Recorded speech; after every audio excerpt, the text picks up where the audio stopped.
ಉಸ್ಮಾನಾಬಾದ್ ಜಿಲ್ಲೆಯ ತುಳಜಾಪುರ ತಾಲೂಕಿನ ಸುಕ್ಷೇತ್ರ ನಂದಗಾಂವ್ ಗ್ರಾಮದ ಶ್ರೀ ಶಾಂತಲಿಂಗೇಶ್ವರ ವಿರಕ್ತ ಮಠದ ಪೀಠಾಧಿಪತಿಗಳಾದ ಶ್ರೀಮನಿರಂಜನ ಪ್ರಣವ ಸ್ವರೂಪಿ ರಾಜಶೇಖರ ಮಹಾಸ್ವಾಮಿಗಳು ಇವರು ವಿಜಯಪುರ ಜಿಲ್ಲೆಯ ಇಂಡಿ ತಾಲೂಕಿನ ಸುಕ್ಷೇತ್ರ ಕೀಳ್ಗಿ ಗ್ರಾಮದ ಶ್ರೀ ಶಿವಬಸವರಾಜೇಂದ್ರ ವಿರಕ್ತ ಮಠದ ಪೀಠಾಧಿಪತಿಗಳು ಹಾಗೂ ತ್ರಿಕಾಲ ಲಿಂಗ ಪೂಜಾ ನಿಷ್ಠರಾದ ಭಕ್ತರ ಪಾಲಿನ ಕಲ್ಪವೃಕ್ಷ ಕಾಮಧೇನು ಸ್ವರೂಪದಲ್ಲಿ ಆಗಮಿಸಿದ ಸಮಸ್ತ ಭಕ್ತಾದಿಗಳ ಹೃದಯದಲ್ಲಿ ನೆಲೆ ನಿಂತಿರುವ ಶ್ರೀಮನಿರಂಜನ ಪ್ರಣವ ಸ್ವರೂಪಿ ಶಿವಬಸವರಾಜೇಂದ್ರ ಮಹಾಸ್ವಾಮಿಗಳು ಇವರನ್ನು ಸುಕ್ಷೇತ್ರ ನಂದಗಾಂವದ ಶ್ರೀಮಠಕ್ಕೆ ಕರೆಯಿಸಿಕೊಂಡು ಶ್ರೀಮಠದಲ್ಲಿ ತುಲಾಭಾರ ಕಾರ್ಯಕ್ರಮ ಆಯೋಜಿಸಿದ್ದರು.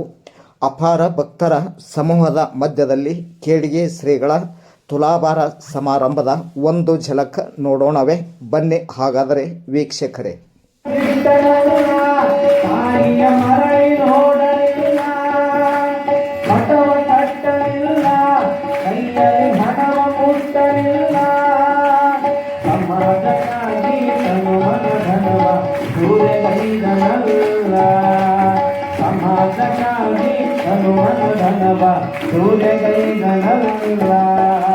ಬಂದನೋಡು ತ್ಯಾಗಿ ಹಣಗಳ ಕುಮಾರ ಶಿವಯೋಗಿ, ಬಂದನೋಡು ತ್ಯಾಗಿ ಹಣಗಳ ಕುಮಾರ ತಾಯಿಯ ಮರೈ ನೋಡಲಿಲ್ಲ, ಮಠವ ಕಟ್ಟಲಿಲ್ಲ, ಕೈಯಲ್ಲಿ ಹಣವ ಮುಟ್ಟಲಿಲ್ಲ.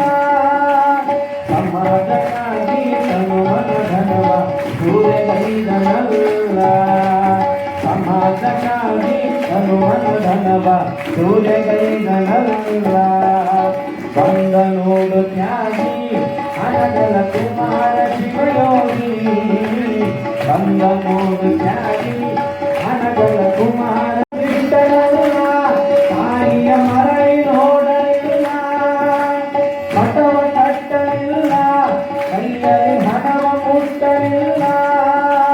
ಸಮಾಜಕ್ಕಾಗಿ ತನುವನ ಧನವ ಸೂರ್ಯಗೈದನಲ್ಲ, ಸಮಾಜಕ್ಕಾಗಿ ತನುವನ ಧನವ ಸೂರ್ಯಗೈದನಲ್ಲ. ಬಂದನೋಡು ತ್ಯಾಗಿ ಹಣಗಳ ಕುಮಾರ ಶಿವಯೋಗಿ, ಬಂದನೋಡು ತ್ಯಾಗಿ ಹಣಗಳ ಕುಮಾರ ತಾಯಿಯ ಮರೈ ನೋಡಲಿಲ್ಲ, ಮಠವ ಕಟ್ಟಲಿಲ್ಲ, ಕೈಯಲ್ಲಿ ಹಣವ ಮುಟ್ಟಲಿಲ್ಲ. ಸಮಾಜಕ್ಕಾಗಿ ತನುವನ ಧನವ ಸೂರ್ಯಗೈದನಲ್ಲ, ಸಮಾಜಕ್ಕಾಗಿ ತನುವನ ಧನವ ಸೂರ್ಯಗೈದನಲ್ಲ. ಬಂದನೋಡು ತ್ಯಾಗಿ ಹಣಗಳ ಕುಮಾರ ಶಿವಯೋಗಿ,